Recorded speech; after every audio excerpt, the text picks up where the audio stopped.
Namah Shivaya. Namah Shivaya. Buen día, bienvenidas, bienvenidos, las personas online, a las presentes también. Bueno, hoy vamos a estar compartiendo un poco sobre Buddha Jayanti, que se celebra el día de mañana. Y para comenzar quería compartirles que generalmente asociamos la palabra Jayanti a cumpleaños, que es lo que significa, pero en este día en verdad se conmemoran más bien tres momentos, digamos, cruciales en la vida de Siddhartha Gautama, que luego se transformaría en el Buda. Y estos tres momentos son no solo el nacimiento, sino también el momento de su iluminación y el momento de su muerte, que luego vamos a ver que en verdad es mucho más que la muerte física. Y esta celebración la podemos escuchar tanto como Buddha Jayanti, como también Buddha Purnima, que significa luna llena, o en los países que son de la línea del budismo Theravada, como son Myanmar, Camboya, Sri Lanka. En estos países se los conoce como Vesak, que hace alusión al mes de Vaisakha. Entonces, siempre que escuchemos esas palabras, nos estamos refiriendo a esta celebración, que es muy importante en el budismo porque justamente son tres momentos cruciales en la vida de esta persona que nos dejó todas estas enseñanzas tan valiosas. Y justamente como esos tres eventos sucedieron en distintos años, pero en este mismo día de este mes de Vaisakha, justamente se lo considera un día que hay una gran energía espiritual que también nosotros podemos como utilizar para fortalecernos en nuestro camino espiritual, conectando principalmente con estas enseñanzas que nos recuerdan que nosotros también tenemos esa posibilidad de tener ese despertar espiritual y así llegar a la iluminación básicamente y a salir del sufrimiento. Entonces, como les decía, la palabra Purnima significa luna llena y hace alusión al mes de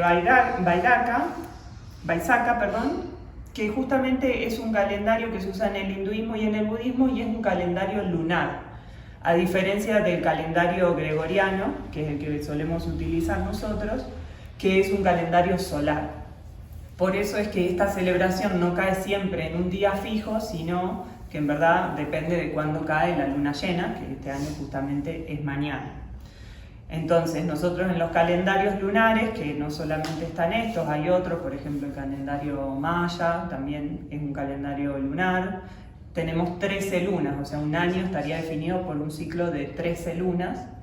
En cambio en el calendario solar está regido por el sol y por ende son los 365 días que nosotros solemos considerar como años. Entonces eso para tener en cuenta que no siempre puede caer en abril o en mayo, y tiene que ver con esta condición. Y el budismo hace ya muchísimos años que lo sigue sosteniendo, no es que se adaptó al mundo occidental y dijo, bueno, vamos a celebrarlo tal día, sino que ellos mantienen su tradición de que sea en la luna llena de este mes. Eso también nos demuestra como esa gran conexión del budismo con esta condición, digamos, del cielo y de la luna en particular. Y puntualmente hay algo que se denomina Purnima Tithi, que es el periodo exacto entre la fecha de inicio, que empieza a estar la luna llena y que ya deja de estarlo, y esas son las horas más propicias para la práctica espiritual, donde justamente esa energía está como mucho más potente. Entonces la invitación es en esos horarios, que puntualmente mañana es exactamente, la luna va a estar al 100%, a las 12:24 del mediodía de mañana. Entonces ese es un momento muy propicio para hacer prácticas espirituales, puede ser una oración, puede ser un ayuno, puede ser hacer algún ritual. Algunas personas también bañan la murti, acá también les traje una del Buda.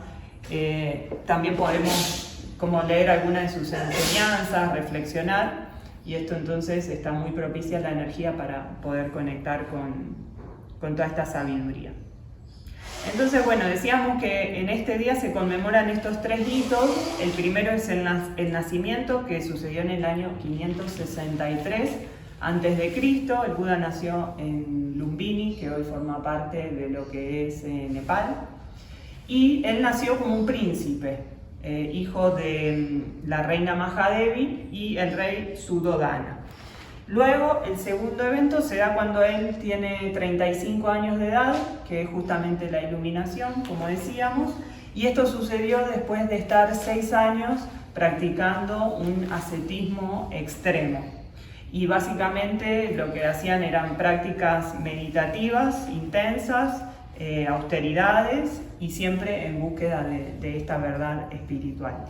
Y nos cuentan como toda la información, este conocimiento que fue transferido a través de los años de discípulos a maestros, que esta iluminación sucedió debajo de un árbol, un árbol que se lo llama Bodhi, que era una higuera, en la ciudad de Bodh Gaya. Y lo que sucedió en ese momento es que Siddhartha comprendió la naturaleza de la realidad, entendió acerca del sufrimiento y sus causas, y también entendió cuál era el camino para salir del sufrimiento, que ahora vamos a ver luego cómo él resumió toda esa enseñanza y que comenzó luego también a enseñarla.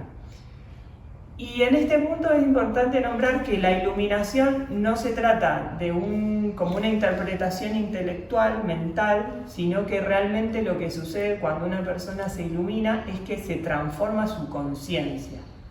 Directamente toda su manera de percibir la vida, su entendimiento de absolutamente todo, lo agradable y lo desagradable, cambia completamente. Eso es importante porque a veces podemos caer en intelectualizar, ¿no? Y leer y leer y leer y llenarnos de información, y en verdad lo que las prácticas espirituales proponen, y muy en particular el budismo con la meditación, es la experiencia propia, no solo ese entendimiento. Yo puedo leer las 4 nobles verdades y el octuple sendero, pero si no empiezo a incorporarlo en mi vida, autoobservarme y ir haciendo como cambios, en verdad probablemente no experimente ningún cambio en mi vida, digamos. Y entonces justamente lo que él alcanzó fue esa comprensión de lo que luego denominó las 4 nobles verdades, y cuál era ese camino, él lo llamó el camino del medio, entre no ser ni totalmente como entre el ascetismo extremo que él practicó, ni tampoco la vida de lujos en la que él nació, ¿no? Como que él nació en un extremo, se fue al otro, y después de toda esta experiencia y de iluminarse, entendió que el camino era el del medio, como el del equilibrio.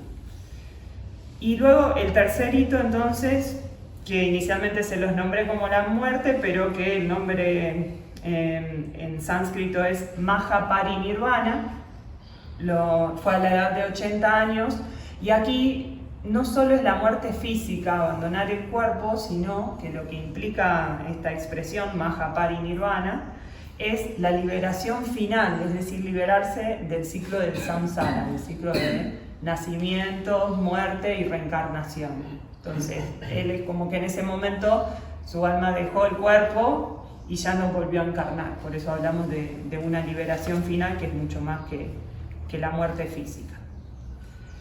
Bueno, vamos a hacer entonces ahora como un repaso más detallado de cómo fue toda la vida de Siddhartha Gautama. Como les decía, él nació como un príncipe en un palacio súper protegido. Su padre no quería que entrara en contacto con el sufrimiento, básicamente, entonces lo mantenía aislado en el palacio con todos los lujos, las comodidades, no permitía que hubiera a la vista de él gente enferma o anciana, y él incluso se casó con Yasodhara y tuvo un hijo, y luego a la edad de 29, si no me equivoco, sí, a los 29 es la gran renuncia, pero previamente a la gran renuncia hay un momento que se le denomina como de las 4 visiones, que son lo que él le hace su primer como cuestionamiento. Y esto es porque entra en contacto con cuatro personas diferentes que le muestran distintos aspectos y realidades que él no conocía por esa condición de haber estado aislado. Y esto es que ve a una persona anciana, ve también a una persona enferma, ve un cadáver, o sea, una persona muerta, y también ve a un monje ascético. Entonces, en el caso de las primeras 3 visiones, lo que despiertan en él es una gran compasión con las personas que están experimentando el sufrimiento, y ver al monje le muestra a él como un posible camino para buscar un camino justamente para liberarse de ese sufrimiento. Entonces eso es un punto de inflexión. Imagínense ustedes nacer en un contexto en el que tienes absolutamente todo en cuanto a lo material, comodidades, y como que en tu mente no existe la vejez, la enfermedad, la muerte. Entonces toda esa información como que no está en tu mente y de repente te encontrás con todo eso, ¿no? Realmente debe haber sido como muy choqueante, me imagino yo. Y lo que lo lleva a todo ese encuentro con estas personas y estas situaciones es a decidir renunciar tanto a su vida, a su familia y también a toda la herencia, porque como les dije, él era un príncipe, entonces él decide renunciar a todo eso a los 29 años e inicia su búsqueda espiritual. Y para esto, justamente como él había visto al monje asceta, decide irse con ellos y comienza un periodo de búsqueda, de aprender con estos monjes, de practicar también, hacer prácticas ascéticas de austeridad durante 6 años. Y en este punto llega a un momento, justamente por practicar tanta austeridad, que casi muere de hambre. De hecho, hay muchas representaciones del Buda en las que está totalmente desnutrido, se le ven todas las costillas. Me acuerdo cuando en Tailandia cuando vi la primera así súper grande, es impactante porque está totalmente escuálido, literal piel y hueso, todo chupado, demacrado. Y allí se sienta debajo de este árbol, de esta higuera, de este bodhi, y él se propone no levantarse hasta que no se ilumine. Dice, bueno, listo, ya entendí que es el camino del medio, ahora tengo que entender un poco más cómo funciona esto del sufrimiento, cómo salgo de él, y me siento en meditación hasta poder tener ese entendimiento. Y lo que sucede es que lo logra después de 49 días de meditación profunda, que él permanece sentado debajo de este árbol, que es uno de hecho de los lugares como sagrados para el budismo, justamente por este motivo. Y en ese momento, a los 49 días, él logra esa completa iluminación en donde comprende la realidad, comprende el sufrimiento y también comprende cuál es el camino para salir de ese sufrimiento y poder así justamente liberarnos. Y una vez que sucede la iluminación, ya comienza como la etapa del resto de su vida, que son los 45 años restantes hasta que finalmente deja el cuerpo, y él se dedica exclusivamente a enseñar todo eso que él pudo tener ese entendimiento. Se dedica exclusivamente a enseñarlos. Él recorre extensivamente, principalmente todo lo que es el norte de India, y él da esta enseñanza, comparte esta enseñanza sin distinción ni de casta, ni de estatus, ni de creencias. Absolutamente a cualquier persona que se acercara a escuchar sus enseñanzas, él la ofrecía desinteresadamente. Y su primer sermón lo da en otro de los lugares que es así como súper sagrado para los budistas, que es en Sarnath, que es muy cerquita de Varanasi, quizás han escuchado hablar de Varanasi en India. Y ahí entonces da este primer sermón donde comparte lo que él resumió como las 4 nobles verdades y el noble óctuple sendero, que es como decir el camino, la guía para lograr esa liberación.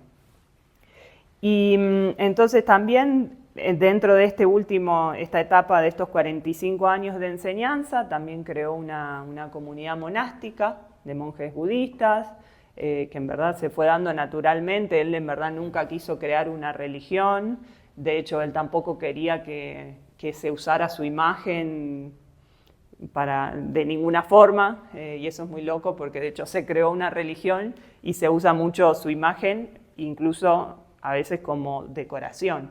Hoy está un espacio como más holístico y tal, y a veces un café o algo que le quiere dar como un estilo, utiliza figuras del Buda para decorar, digamos. Entonces eso en verdad no es lo que él quería. Pero bueno, como pasa con muchas cosas que por ahí se terminan tergiversando un poco. Y bueno, las enseñanzas fueron transmitidas a los discípulos inicialmente, y por muchos años fueron verbales, ¿no? Como en muchas tradiciones, hasta que ya después luego se empezaron sí a documentar, digamos, y a registrar. Y en ese sentido para mí también es interesante porque incluso hay distintas ramas del budismo, y por un lado el escribirlo ayuda a que eso incluso hoy tengamos acceso, pero también tiene el tema de que a veces o por traducciones o interpretaciones también la misma enseñanza puede ir como modificándose, digamos. Entonces para mí en ese sentido es súper interesante tratar siempre de estudiar estas tradiciones, empezar a aprender un poco de al menos algunas palabras, ojalá el idioma, porque creo que podemos estar mucho más cerca de ese conocimiento original. Y bueno, vamos a hablar entonces ahora un poquito ya más en profundidad de estas enseñanzas, de estas 4 nobles verdades y de este óctuple sendero. Él hizo un resumen, ¿no? Dijo, tuvo esta experiencia y sacó bien claro, y me gusta a mí, lo que me gusta del budismo y de estas dos, de las 4 verdades y el óctuple sendero, que me parecen como muy prácticos y muy claros. Esta primer noble verdad es acerca del sufrimiento, que se lo denomina dukkha. Y básicamente lo que implica es reconocer que esta existencia trae de la mano el sufrimiento, o sea, que es inevitable, no es que, oh, pobre yo que sufro, sino que es algo que experimentamos en esta experiencia humana. Y es parte también, a la vez, es la llave justamente para poder tener este despertar espiritual y entendernos que en verdad somos mucho más que esta experiencia. Y aquí es importante, como no solo hablamos de este sufrimiento más evidente, que puede ser cuando yo siento un dolor físico o cuando siento tristeza, un dolor emocional, sino también a un sufrimiento más sutil, que es cuando uno como que registra como ese estado de insatisfacción que es inherente a todo lo que es impermanente, ¿no? Y que incluso en lo que es agradable también trae aparejado el sufrimiento porque está la posibilidad de perderlo. Ya sea que yo quiero un vínculo, un trabajo, un viaje, una pareja, que me pueden traer experiencias como agradables, inmediatamente viene aparejada la posibilidad de perderlo, y eso también es causa de sufrimiento. Entonces, esta primer noble verdad nos dice como en la vida hay sufrimiento, lo vas a experimentar. La segunda verdad nos habla acerca de las causas de sufrimiento. Lo que el Buda pudo como discernir es que lo que nos genera ese sufrimiento es el apego y el rechazo. Nosotros o queremos retener eso que nos gusta, que anhelamos, o rechazamos todo lo que nos incomoda, lo que nos molesta, lo que nos genera emociones como no tan lindas. Entonces, esas son las causas por las que sufrimos. Cuando yo puedo hacer el ejercicio de autoobservarme, cuando estoy sintiendo ese sufrimiento, como ir separando y decir, bueno, ¿a qué me estoy apegando o qué estoy rechazando? Y darme cuenta de que ese apego o ese rechazo es la verdadera causa del sufrimiento. Y a su vez, ese apego y ese rechazo es lo que nos mantiene en ese ciclo del samsara, de los nacimientos, muerte y reencarnaciones. Luego, la tercera verdad nos habla de la cesación de sufrimiento, cómo alcanzar ese estado de nirodha, de esa calma. Y o sea, lo que nos dice esta tercera verdad es que es posible alcanzar ese estado, que también se lo conoce como nirvana, que es como un estado de profunda paz y de ese discernimiento. Y la cuarta verdad ya nos habla de cómo es ese camino para lograr esa cesación del sufrimiento. Y esto es lo que justamente el Buda denominó el noble óctuple sendero. Es este camino para salir de ese sufrimiento, de esos ciclos de apego y de rechazo, para así lograr la liberación. Y como les decía, lo que me gusta es que es muy claro, muy práctico, y es como una guía para la vida diaria que nosotros podemos utilizarla para autoobservarnos. Por ejemplo, al final del día, decir, bueno, a ver cómo estuve en estos puntos, y uno ir reconociendo sus patrones y así ir modificándolos. Y este noble óctuple sendero son 8, justamente como su nombre lo indica, y podemos agrupar esos 8 pasos del sendero, que en verdad no son pasos sucesivos, sino que es algo como integral. Vamos a tener algunos que podemos agruparlo como en lo que tiene que ver como en la sabiduría, en el entendimiento. Otro grupo de este sendero hacen referencia más a una conducta ética, y el tercer grupo nos habla de la disciplina mental, o sea, el manejo el manejo de nuestra mente. Entonces vamos a ir viendo cada uno de estos aspectos del noble óctuple sendero. Dentro del primer grupo, que es la sabiduría, que se la conoce como praña, tenemos 2, la visión recta y la recta resolución. Cuando hablamos de la visión recta, hacemos referencia a comprender esas 4 nobles verdades que les decía, que existe sufrimiento, cuáles son las causas, que se puede salir y cuál es el camino. Entonces, como tener primero como muy presente, bueno, esto es así, estas 4 cosas, check. Luego también entender la ley del karma, que todo tiene como una causa, todo tiene como un efecto. Entonces, que también lo vemos en el yoga, de que esto puede ser de vidas pasadas incluso. Entonces, todo lo que me está pasando hoy, sea bueno o malo, es el resultado de acciones que sucedieron en el pasado de esta vida o de otra. Y todo lo que estoy haciendo en esta vida va a tener su efecto en esta vida o en vidas futuras. Eso en relación a la ley del karma. Y otro de los aspectos que entra dentro de lo que es la visión recta es el entendimiento de la impermanencia. Este también es un concepto que cuando yo como me conecté con el budismo me cambió totalmente la percepción, ¿no? Como de que las cosas surgen, duran un tiempo y desaparecen, es impermanente. Y que todo lo que sea impermanente no es en verdad algo real, una fuente real de felicidad. Me puede dar una felicidad o también un malestar, pero que va a ser transitorio. Entonces eso nos ayuda mucho, creo, a soltar y a trabajar esos apegos y esos rechazos. Entonces, básicamente en esta visión clara es observar la realidad tal como es, como objetivamente, ¿no? Sin juzgarla, sin decir me gusta, no me gusta, es lo que es, reconocerlo. Luego, dentro también de lo que agrupamos como sabiduría, otro aspecto del noble óctuple sendero es la recta resolución. Y aquí tiene que ver con cultivar las intenciones de renuncia, de buena voluntad y de inocuidad. Aquí es como entregarnos realmente a este camino. Es como tomar una firme determinación, como yo digo, bueno, quiero meditar todos los días 10 minutos y conectar con esta práctica. Entonces, tomar la firme resolución y realmente con voluntad mantenerla. Eso es parte también, entonces, junto con la visión recta, de lo que llamamos praña. Luego ya pasamos al grupo de la conducta ética, y aquí hablamos del habla correcta, de la acción correcta y del sustento correcto. En cuanto al habla correcta, tiene que ver con el uso que hacemos de la palabra. Entonces aquí buscamos que las palabras, tratar de evitar palabras hirientes, el chisme, o a veces como discursos que generen como división, y más bien tratar de utilizar la palabra como un medio de unión, de compasión, de amor.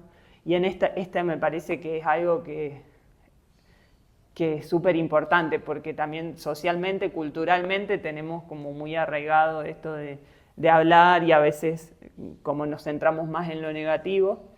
y creo que implica como una gran deconstrucción y un trabajo constante para también cambiar como esos patrones que se dan de manera automática. No sé, a mí a veces me pasa, yo suelo hacer como estos repasos como al final del día, ¿no? Y digo, uy, pucha, esto, ¿para qué lo dije? O sea, uno igual lo puede pensar y lleva un tiempo también transformar el pensamiento, pero primero podemos como tratar de evitar verbalizarlo y luego ir ya yendo más, o sea, con la práctica sostenida también vamos a poder ir transformando el pensamiento, ¿no? Como para que sea más sádvico, más elevado.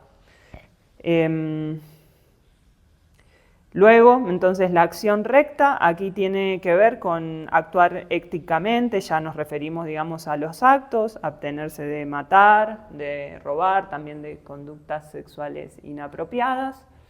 Entonces tenemos la palabra correcta, la acción correcta, y el tercero que está agrupado en este grupo de la conducta ética es el recto sustento. Y aquí tiene que ver con ganarnos, digamos, los recursos económicos con acciones que no generen daño a otros seres, ni tampoco que contribuyan, por ejemplo, a las guerras, o sea, no dedicarnos a vender o a hacer armas, o no vender productos que sean nocivos en verdad para las personas, como dice Cristina, no vender chicle, y por ahí si queremos ofrecer un producto que sea algo más sádvico, que genere bienestar, sea un producto o un servicio. Y también, por ejemplo, incluye no hacer actividades que incluyan el engaño o la explotación. Y el último grupito que hace referencia a la disciplina mental, que lo que buscamos aquí es el samadhi, la iluminación, incluye el esfuerzo correcto, la atención plena correcta y la concentración correcta. Cuando hablamos de esfuerzo correcto, tiene que ver con cultivar cualidades mentales positivas. Recordemos que en este grupo entonces estamos hablando ya de nuestra mente. Entonces lo que tratamos de hacer es hacernos conscientes de nuestros pensamientos, ir identificando patrones de pensamientos negativos y comenzar a cultivar lo opuesto, pensamientos positivos, ¿no? Esto también yo creo, o a mí personalmente en la meditación me sirve un montón. Cuando yo observo mis pensamientos, no me identifico, pero digo, uy, mira qué pensamiento negativo que estoy teniendo, y tratar de transformarlo, ya hacernos conscientes. Primero nos permite desidentificarnos, porque sabemos que en el yoga que no somos la mente, si la podemos observar es porque no soy yo, y quien observa es nuestra verdadera naturaleza. Y así, una vez que me hago consciente y no juzgarla, porque también si empiezo como a castigarme, tampoco tiene sentido, porque entro en aversión, rechazo esos pensamientos que además tienen una historia y un motivo. La mente funciona en base a lo que tiene grabado, y a veces son mecanismos que tuvimos como de supervivencia, a veces física y a veces psicológica. Entonces también ser compasivo con uno mismo y darnos cuenta, hacernos conscientes, tomar la determinación de irlo modificando, pero siempre con mucha compasión. Y la práctica espiritual es clave, o sea, no solo la meditación, sino puede ser ofrendas, puyas, bueno, las prácticas de Hatha Yoga, que aquí también las realizamos. Puede ser más el camino del bhakti, de la devoción, los cantos de mantras, de hacer kirtan. Ahí el camino que a cada uno nos resuene. En el caso de esta tradición, recordamos que Shivananda nos recomienda como un camino integral en el que combinemos estos 4 caminos. Sea el yoga de la acción, el karma yoga, sea la meditación, el jnana yoga, sea el jnana yoga, que es el estudio de los textos sagrados, o el bhakti yoga en el caso de la devoción. Luego, entonces, luego de este esfuerzo correcto, teníamos la atención plena correcta. Y aquí, básicamente, la práctica consiste en mantener la atención plena en el cuerpo, en lo que estoy sintiendo, en lo que estoy pensando. Simplemente me doy cuenta, trato de estar presente a cada momento. Es un estado de presencia plena. Entonces aquí, por ejemplo, las prácticas de mindfulness, que hoy son bastante conocidas, lo que hacemos es enfocar esa atención plena. Me doy cuenta que está surgiendo una emoción. me doy cuenta que estoy sintiendo un dolor, me doy cuenta que hay un aroma, me doy cuenta que canta un pájaro en el momento. Eso es entrenarnos en la atención plena. Y esto lo que nos permite es no perdernos en esas respuestas automáticas. Si yo no me doy cuenta que estoy teniendo esos pensamientos negativos, puedo tener una radio ahí todo el día andando y contándome puro cuento. En cambio, cuando yo estoy en atención plena, digo, uy, estoy teniendo este pensamiento, y eso me permite transformarlo. Y luego ya el octavo paso, que es la concentración plena, es básicamente esa atención que hablábamos, es poderla concentrar, como unificar toda esa energía y enfocarla en un punto, ¿no? Como que converger, esa atención converge en un punto, que es lo que utilicemos para la meditación. Por ejemplo, nosotros aquí en la meditación que hacemos llevamos la atención a la respiración, al punto de enfoque que puede ser el entrecejo o el centro del pecho, y al mantra. Son mecanismos que nos ayudan a que esa concentración se enfoque y así poder entrar en estados más profundos de meditación que nos lleven al samadhi. Recordamos en los 8 peldaños del yoga, los últimos 3, que son dharana, dhyana y samadhi. Y justamente es ese proceso de primero entrar en concentración, después de sostenerla por más tiempo, entro en una meditación más profunda y llegar al octavo peldaño, que es el samadhi, que ya es cuando gracias a ese estado de concentración podemos experimentar esta experiencia de unidad y la liberación. Y bueno, básicamente este camino, como les decía al principio, en verdad no son pasos sucesivos, sino que la invitación o el saber que nos dejó el Buda es como intentar hacerlos todos juntos, porque además se potencian mutuamente. Cuando yo me voy potenciando en unos, automáticamente también se van a ir fortaleciendo los demás. Entonces, lo que buscamos es un abordaje holístico integral de todos estos factores. Y también porque lo que se genera es un efecto de sinergia, que también es un concepto que me gusta mucho. La sinergia es que el todo es más que la suma de las partes, y esto, por ejemplo, también aplica a grupos de personas. Si hay 4 personas haciendo algo, cada una por separado, lo que podrían lograr o lo que pueden lograr esas 4 personas juntas es más que la suma de lo que lograrían separadamente. Ese es el concepto de sinergia, y también aplica para este óctuple sendero. Si yo empiezo a aplicar todos juntos, ese efecto se va a potenciar y entonces vamos a estar más cerca de la iluminación.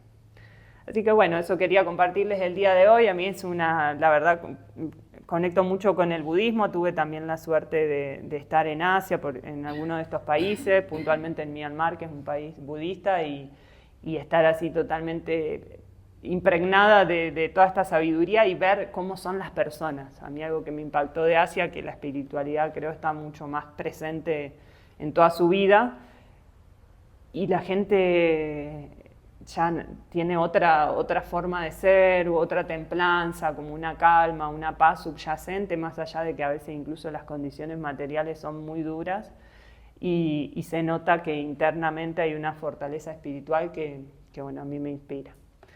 Así que bueno, también preguntarles si quieren compartir algo. Sé que por ejemplo a Felipe también, de hecho hace poco también dio un satsang sobre budismo, me inspira mucho, y si las demás personas quieren compartir algo, o si hay en online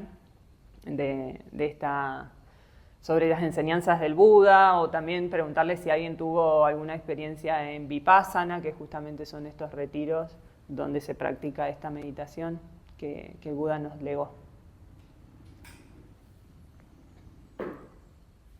¿Alguien quiere compartir algo?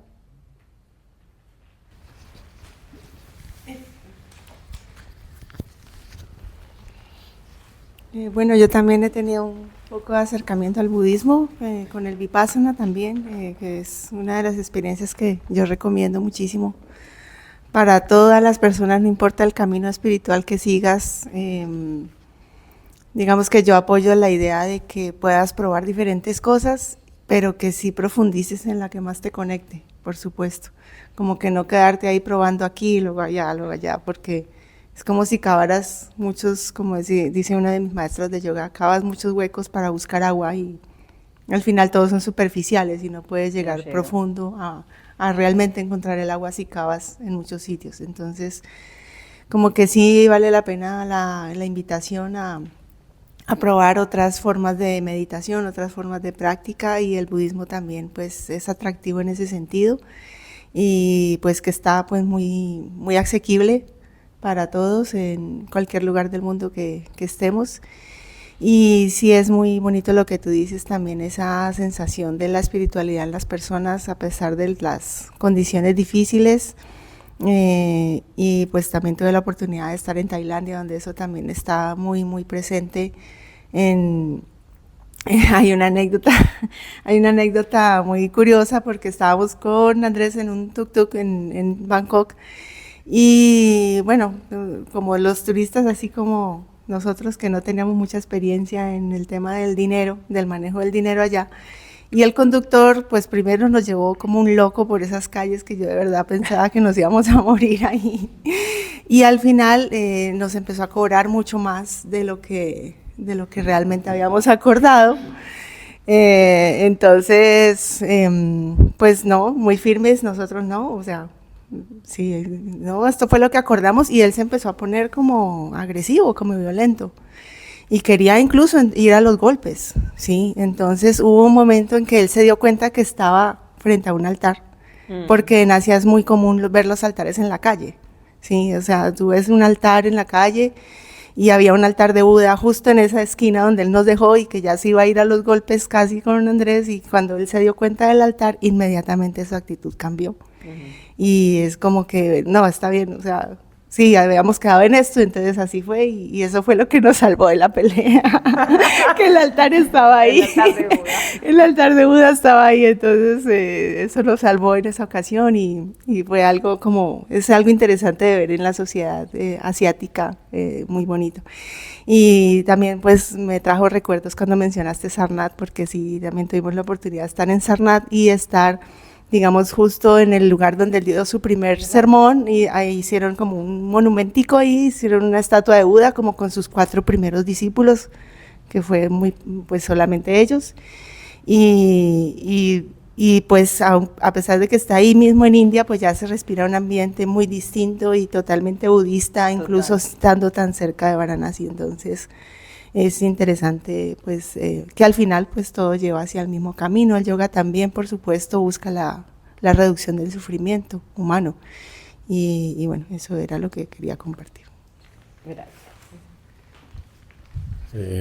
Bueno, yo sí conecto mucho con esto, y es porque creo que es una sabiduría que no te promete nada, simplemente te da un camino que seguir, y es un camino que puedes seguir y que puedes buscar esa iluminación, pero acá dentro de este plano en que estamos. No te está diciendo, pues si haces estas reglas vas a algún otro lugar.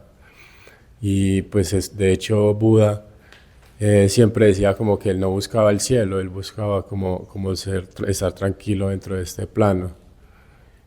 Y pues decirlo a alguien que tuvo todo y que él mismo renunció, me parece que es muy, muy inspirador. Y entonces, obviamente es un sendero que es difícil de transitar, porque siempre estamos rodeados de muchos apegos y de muchas... pues en la vida en la que estamos tenemos muchas cosas a las que nos vamos como apegando, incluso desde el momento en que tenemos nuestra familia, pues todas las personas que nos rodean, y decir como yo estoy más que eso, es pues muy valiente, pero pues hacerlo y llegar hasta ese punto es como una inspiración, que fue lo que hizo él en su vida. Y hay algo que me inspira mucho, y fue una vez que él hizo como un sermón, pues ya casi terminando su vida, que se llama el Sermón de la Flor, que él simplemente pues puso una flor y se fue. Y entonces nadie comprendía como qué era lo que realmente quería mostrar con eso, solamente una persona. Y entonces como que ver que él simplemente, él no quería mostrar nada, simplemente era, y con su forma ya eso era iluminación. Entonces me parece muy valioso todo eso. Gracias. Yo no sé de budismo, pero me impresiona mucho las relaciones que he escuchado en meditaciones budistas y también todo lo que nos dice Sole con otras tradiciones. Pues, por ejemplo, está muy clara la relación del árbol, pues con muchas tradiciones, y la serpiente. Había una serpiente en el árbol de Buda, en el árbol Bodhi, la serpiente Mukalinda, que como que era la protectora. Entonces, obviamente está la serpiente y el árbol del Génesis, como está la de la mitología nórdica con Yggdrasil y la serpiente de Jormungandr. O también los días de la iluminación. Yo había escuchado que eran 7 días, tú dices 49, igual la relación está pues del múltiplo numéricamente. También la tentación, pues había escuchado, son unas tentaciones, unas visiones que lo tientan cuando él está ahí, de Kama, el deseo, y Maras, la muerte, como que haciéndolo desviar por el deseo o por el miedo a la muerte, pero lo mismo vuelve como al miedo. Y de esas historias, también un ejemplo como que me ha parecido muy interesante o muy, pues que inspira mucho del budismo es del emperador Ashoka, el emperador budista de India, que fue el que mandó esos edictos a esos otros países donde llegó el budismo. Pues sí, como que ahí empezó como esa conversión del hinduismo al budismo y pasó como de un imperio de conquista, pues algo más, como más tranquilo. Gracias. Y también hay algo que me olvidé ahora que hablas de estos simbolismos del árbol y la serpiente, y me olvidé mencionárselos, que también hay un simbolismo en cuanto a lo de la luna llena, porque representa justamente como nuestra mente iluminada, ¿no? Y me parece que también estas historias tienen mucho de estos simbolismos que también nos ayudan a conectar, ¿no? Porque quizás ahora cuando vean la luna llena recuerde al Buda y esa posibilidad también de iluminarnos, ¿no? Así me parece súper bonito, y me parece que además tienen un impacto a nivel subconsciente, ¿no? Por eso también la importancia, por ejemplo, de los mitos, ¿no? Estas narraciones, estas historias, o como las que nos contaba María Alejandra con Narasimha, como que creo que ese simbolismo también impacta mucho en el inconsciente. Bueno, muchísimas gracias por compartir. Antes de cerrar vamos a hacer algunos anuncios. Tenemos en Vanadurga Ashram, que está en San Rafael, el profesorado de yoga prenatal del 15 al 22 de mayo, sea si estás transitando un embarazo o si querés acompañar a otras personas que estén transitando este proceso de creación de vida. Va a ser del 15 al 22 de mayo, súper invitados. También tenemos cursos básicos de Hatha Yoga, tanto aquí en el poblado, en la sede de Atman Yoga, como también damos, por ejemplo, el curso básico en el Jardín Botánico. Inicia este 4 de mayo un curso que son de 4 clases los días domingo para quienes no pueden, el 3 de mayo. Quienes no puedan asistir en semana, son domingos, de 8 a 9:30 de la mañana, 4 clases. Y también tenemos en semana, el próximo que inicia es el 4 de mayo, son los lunes y los miércoles, 8 clases de 7 a 8:30 p.m. También invitarles a una experiencia que tenemos hace relativamente poco, que es yoga restaurativo y experiencia sensorial. Esto es si estás necesitando más bien una relajación. Aquí no solo se hace la serie restaurativa, sino que además también se trabaja con lo que tiene que ver con aromaterapia, con cuencos, con sonidos que nos ayudan a equilibrar y armonizar.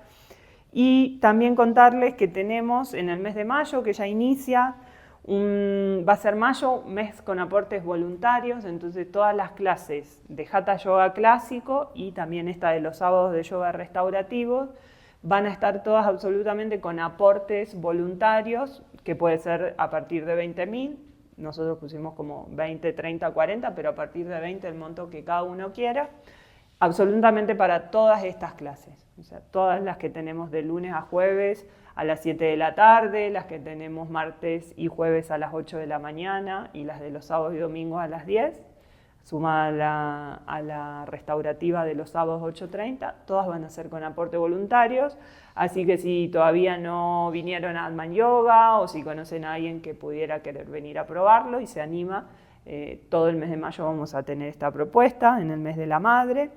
También contarles que este sábado, el 2 de mayo, tenemos una sesión de canalización con Catalina Hoyos, va a ser de 2 a 4 de la tarde.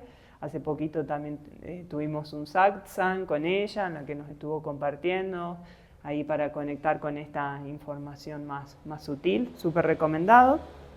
Y este domingo, 3 de mayo, a las 5 p.m., tenemos nuestro satsang, que lo va a estar compartiendo Carolina González, y tiene que ver sobre la abundancia, el dinero. Ella es como un coach de vida, ¿no? Cómo integrar también este aspecto de la economía a nuestra vida espiritual, ¿no? Así que súper bienvenidos en este satsang, que es también con aporte voluntario. La invitación es a traer algún alimento, porque luego hacemos un compartir aquí en comunidad, así que súper invitados. Bueno, dicho estos anuncios, entonces vamos a cerrar el espacio con 3 Om y el mantra final. Nos acomodamos con la espalda erguida. Inhalamos.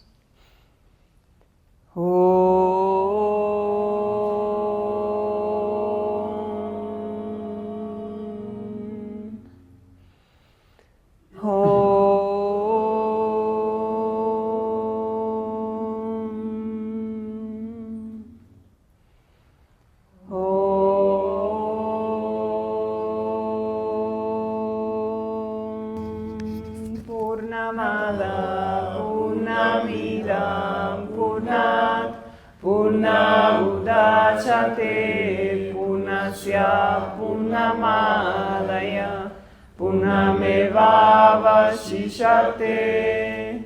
Om Shanti Shanti Shanti.